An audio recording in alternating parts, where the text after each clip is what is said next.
Most people think they know what a grizzly bear is. A big animal. Dangerous, sure.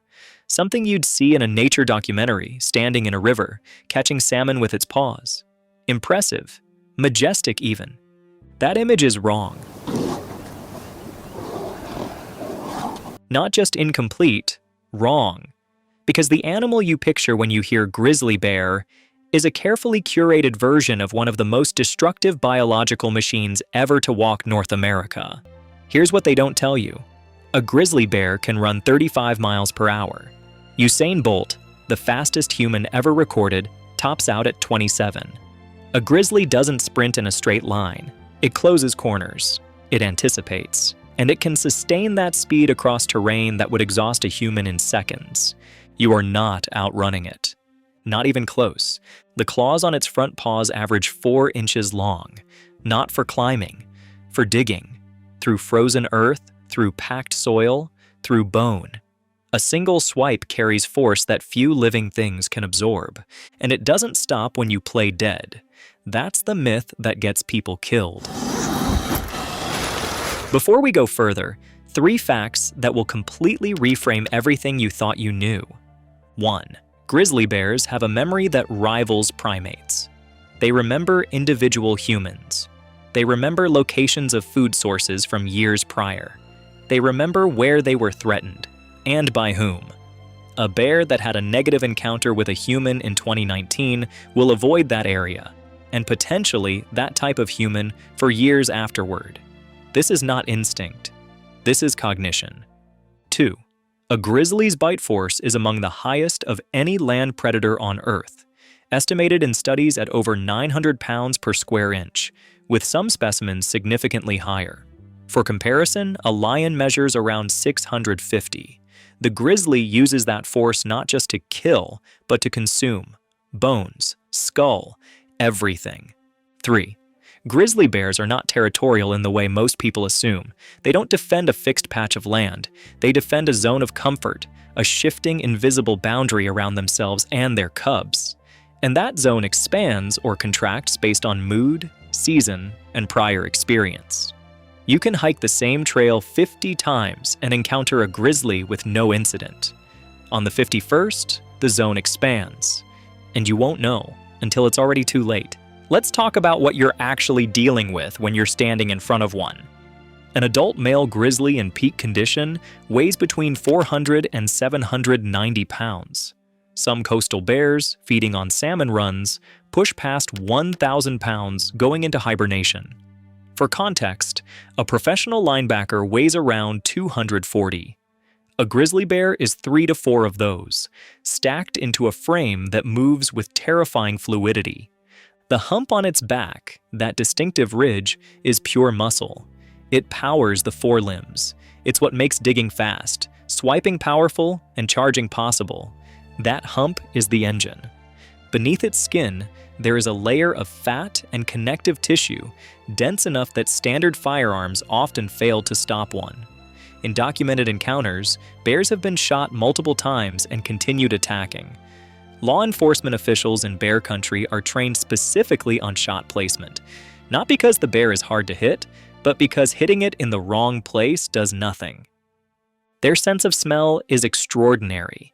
Researchers have documented detection of food sources and human scent from distances of up to 20 miles under ideal conditions, far beyond what any trained dog can achieve. They know you're there long before you know they exist. You don't sneak up on a grizzly. You never have that advantage. Here's where the comfortable distance disappears. Glacier National Park, August 1967. 2 women, Julie Helgeson, 19, and Michelle Coons, 16, were killed on the same night in 2 separate locations, miles apart, by 2 different grizzlies. Both were camping. Both were dragged from their sleeping bags. It was the first fatal mauling in Glacier's recorded history. And it happened twice, simultaneously. The event became known as the Night of the Grizzlies. Julie Helgeson survived long enough to be found by rangers. She died before she could be airlifted out. Her last reported words to the ranger holding her were, "Hurry. Please hurry." The investigation revealed something deeply unsettling. The bears had not been provoked in any conventional sense. No food had been left out improperly. No aggressive behavior from the campers. The bears had simply approached, investigated, and attacked.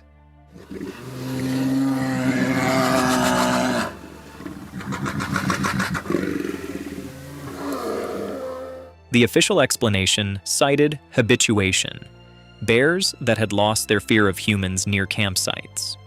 What that explanation quietly contains is this: when a grizzly stops being afraid of you, you become prey. Denali National Park. 2012. Richard White, a 49-year-old experienced hiker from San Diego, went off trail with a camera. His body was found partially consumed.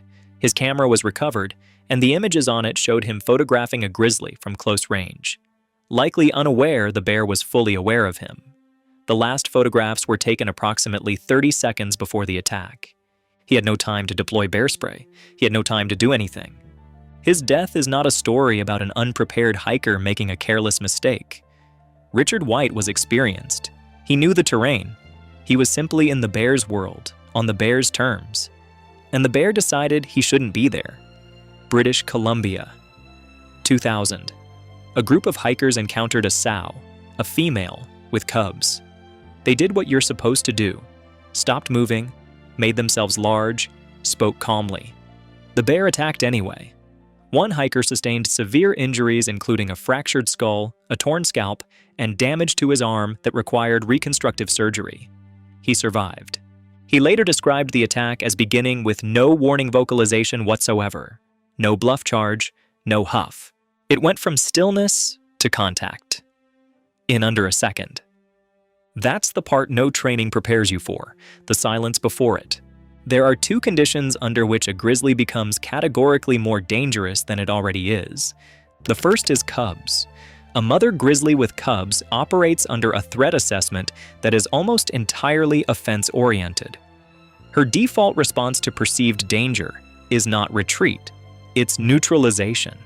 She does not have the luxury of waiting to see if you're a threat. By the time she's certain, it's too late for her offspring, so she acts first, every time. The safest thing you can do when you see a grizzly cub is understand immediately that there is a mother somewhere very close, and she already knows you're there. The second is hyperphagia, the pre-hibernation feeding period.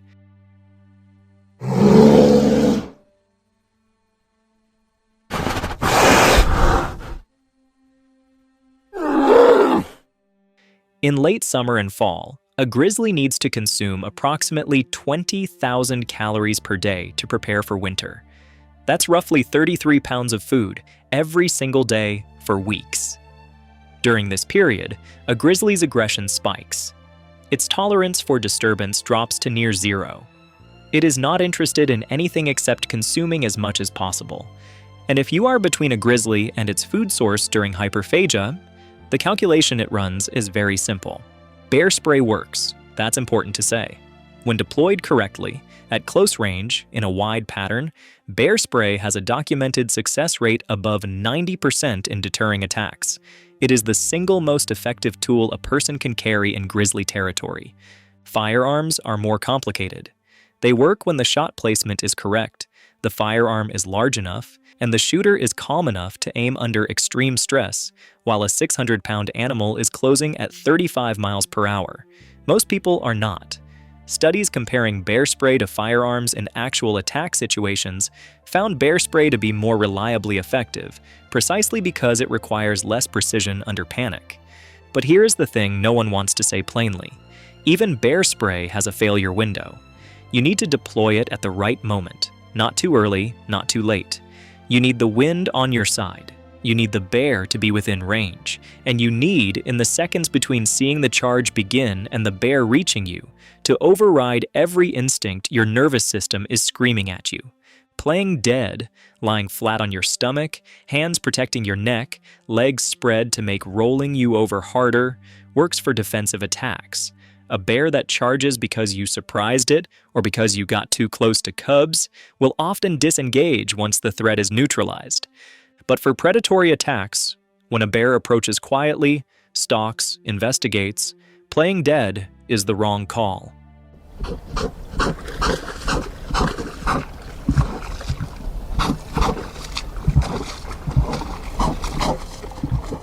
That bear is not defending itself.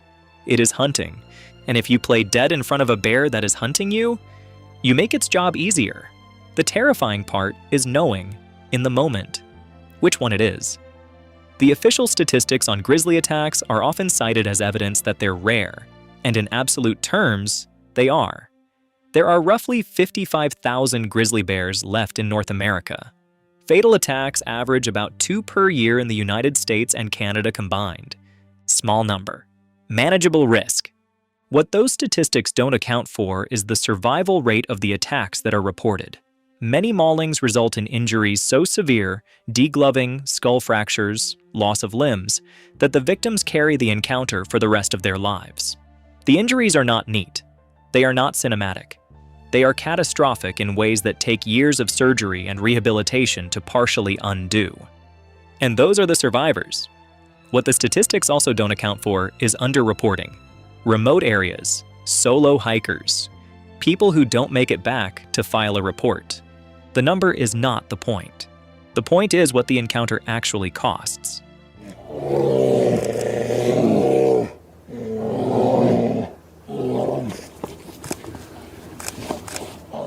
Grizzly bears are currently expanding their range. Populations that were decimated in the 20th century, pushed back, hunted, fenced in, are recovering. Bears are being documented in areas where they haven't been seen in decades. In parts of Montana and Idaho, bears are showing up closer to human populations than at any point in recent history. Researchers don't fully understand the triggers. Climate is part of it. Shifting food sources push bears into new terrain. Recovery programs are part of it. But there's a third factor that's less discussed: generational memory. Young bears dispersing from established populations carry behavioral templates from their mothers. If the mother learned to approach human settlements without fear, the cubs learn the same tolerance. That pattern compounds over generations. We are, right now, in the middle of an unplanned coexistence experiment. Grizzlies and humans, sharing more space than at any point in modern history. And we don't fully know how it resolves. There's a version of this story that ends with a conservation message. Grizzlies are vital to their ecosystems. They redistribute nutrients, manage ungulate populations, shape river systems through their feeding habits. All of that is true. But that's not the story we're telling today. Today, the story is this. The animal you've been taught to see as majestic and distant is neither. It is here. It is expanding. It runs faster than you, smells you before you see it, hits harder than anything you've ever encountered. And in certain conditions, a mother with cubs, a bear in hyperphagia, a bear that has simply stopped being afraid of humans, it will attack without warning and without hesitation. Julie Helgeson asked the ranger to hurry. Richard White spent his last 30 seconds taking photographs. The distance between you and a grizzly bear is almost always smaller than you think, and by the time you know how small it is, it's already closed.